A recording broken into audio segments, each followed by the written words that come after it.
seat. Please have a seat. Donetta, thank you for that introduction and all the work you've been doing at Self-Help. I'm going to talk about that work in a minute, but I really appreciate the fact that the spirit behind the announcements we're making today really are about our community leaders.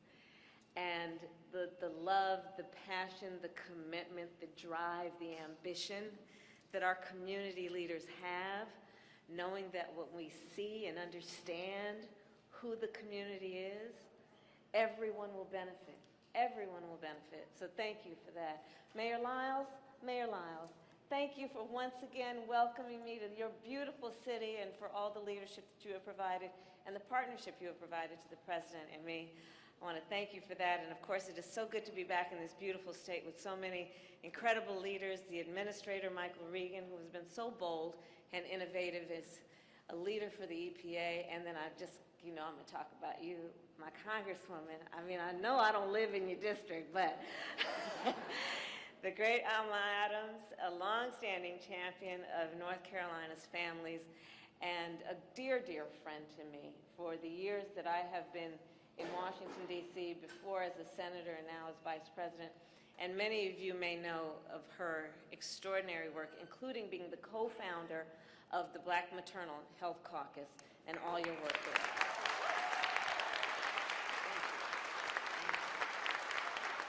And so thank you to everyone here for all your work. So we are here today to address two issues that are critical to the strength of our economy and the future of our nation: access to capital and building a clean energy economy. Yes.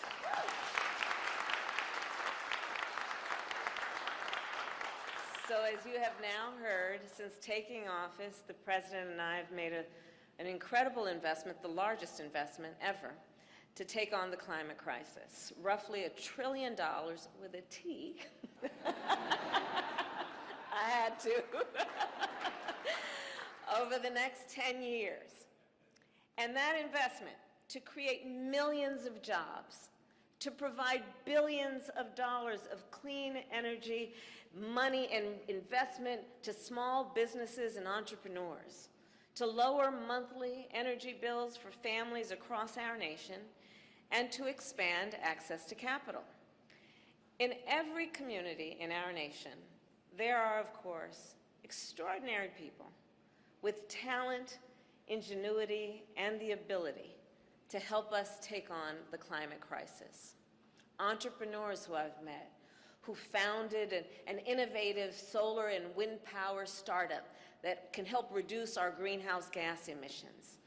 In communities where there are small business owners who help produce the batteries that power our nation's fleet of electric vehicles. And of course, community organizers that help millions of families make their homes more energy efficient to lower their energy bills. But while every community has the capacity to join the clean energy economy, not every community has had the opportunity to do that. As Vice President, I have met with climate leaders from communities across our nation, from rural Arizona to downtown Detroit, from Dalton, Georgia, to Denver, Colorado, to Durham, and I can tell you that I have seen firsthand that in too many places, too many people with all of that talent there have still had limited opportunity to access to capital to do the work that they want to do to start and grow a clean energy business, to make their homes more energy efficient, or to install solar panels or EV chargers in their community. So I have fought for years with so many of you. We have fought together shoulder to shoulder to expand access to capital for every community. And as you heard, as a United States Senator, I was proud to gain more than $12 billion, which we secured for our nation's community banks. And those are, of course, financial institutions which are run by folks who live, work, and invest in the communities they serve. And then, as Vice President in 2022, I launched the Economic Opportunity Coalition, which is a coalition of banks, technology companies, and nonprofits to invest billions of dollars in community banks from the private sector so they can make more loans under what we know to be circumstances where we're looking at communities that have been underserved, including our rural communities. And so far, the Economic Opportunity Coalition has invested over $1 billion across our country.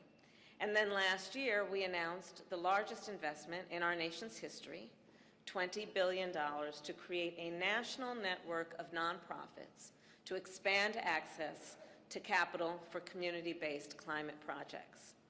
Projects run by leaders from the community. Yes.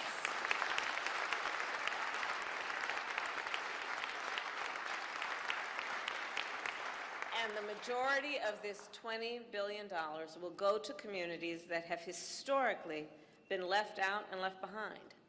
And here is what is special about this announcement.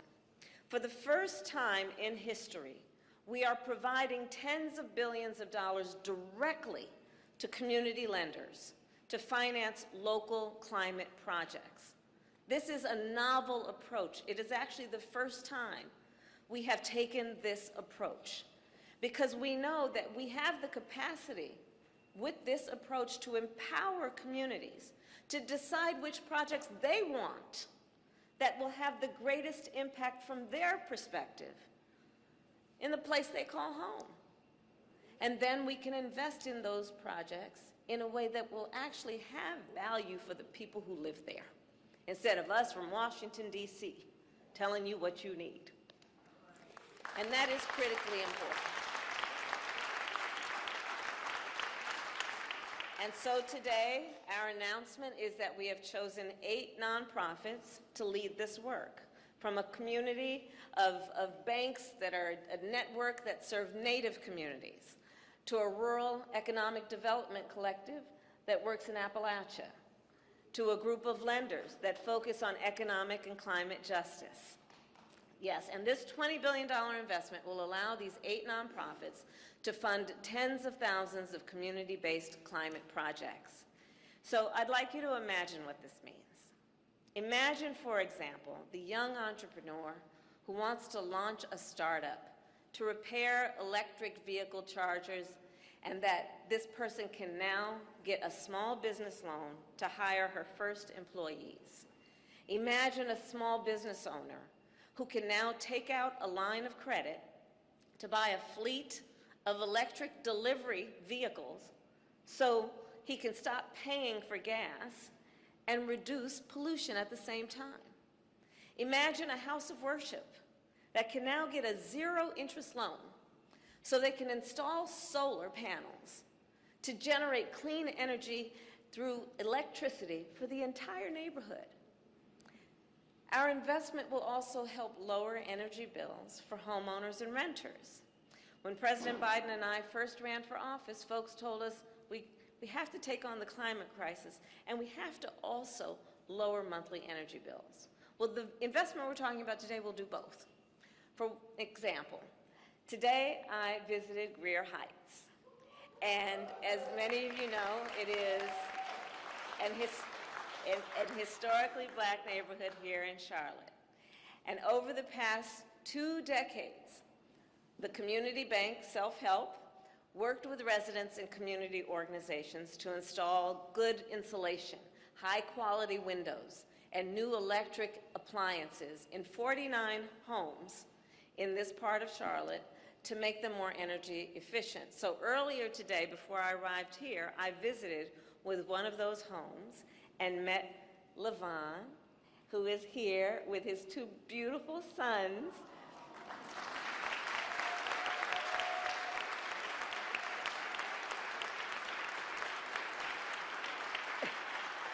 The baby who is napping after our visit.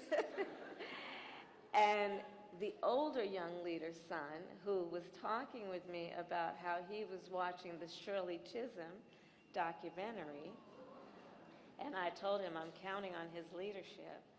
And they were so kind to welcome us to visit with them. Levon is a small business owner and a former middle school teacher. And he shared with me that in his last home, every month, he paid $300 for his gas bill and $300 for his electricity bill. After moving into one of Self-Help's energy-efficient homes, Levon's total energy bill, dropped to around $100 a month.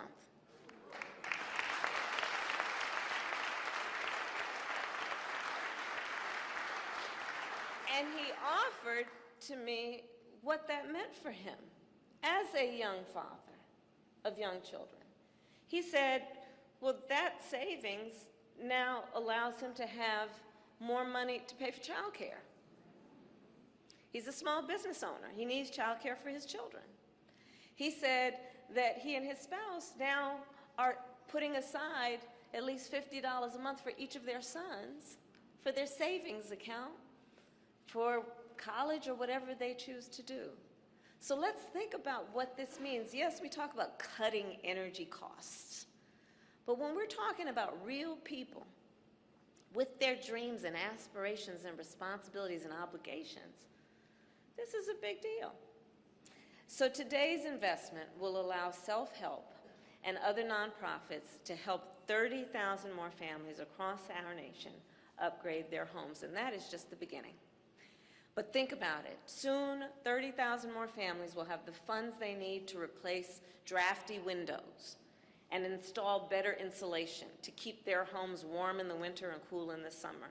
And here in North Carolina, to help you lower that monthly Duke Energy bill. You're welcome. Right. And just like Levon, 30,000 more families will now have the opportunity to save potentially hundreds of dollars every month, and with more money in their pocket than for groceries and school supplies and child care.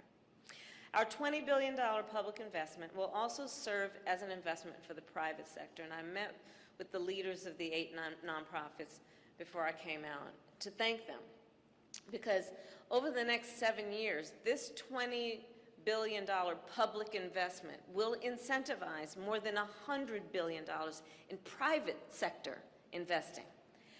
And I know, and I think everyone here knows, that there is great power in public-private partnerships, which demonstrate how much we can accomplish when we combine the experience and expertise of the private sector with the scale and capacity of government. So all of that being said, we also know that this investment is going to create jobs, good-paying union jobs, jobs for the workers of IBEW who are going to install the energy-efficient lighting, jobs for sheet metal workers who can replace the dirty furnaces and replace them with clean electric heat pumps, and jobs for the laborers who will build affordable, energy-efficient housing. So I'll conclude with this. This investment demonstrates an important point. When we invest in climate, we create jobs, we lower costs, and we invest in families.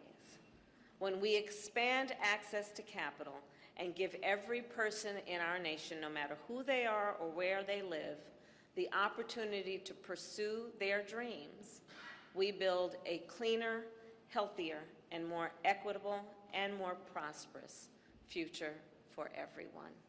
Thank you all. May God bless you, and God bless America.